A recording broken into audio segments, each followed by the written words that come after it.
For effective practice of federalism. ఓకేనమ్మా.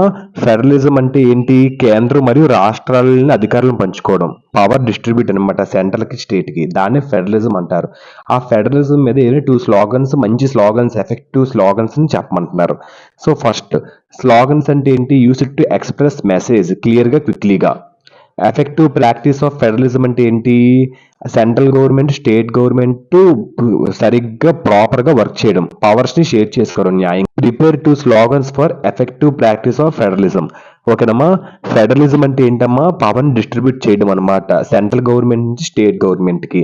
దాని మీద ఏమైనా 2 స్లోగన్స్ ఎఫెక్టివ్ చెప్పమంటున్నారు. స్లోగన్స్ అంటే ఏంటి? ఎక్స్ప్రెస్ చేయడం, స్ట్రాంగ్ మెసేజ్ కానీ ఐడియా కానీ క్లియర్లీగా, క్విక్లీగా.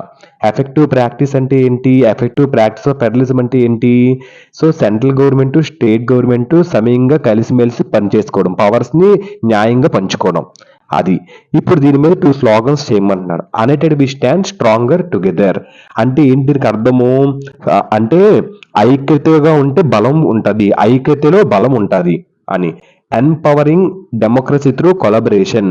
అధికారులు పంచడం. అప్పుడు అధికారులు ఎప్పుడైతే పంచుతారో ఆటోమేటిక్ ఏమవుతుంది? ఎంపవరింగ్ డెమోక్రసీ, ప్రజాస్వామ్యం చాలా బలపరుస్తుంది త్రూ కొలాబరేషన్. ఓకేనమ్మా. వర్కింగ్ టుగెదర్, కొలాబరేషన్ అంటే.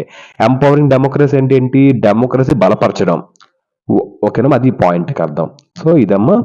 Next mention some problems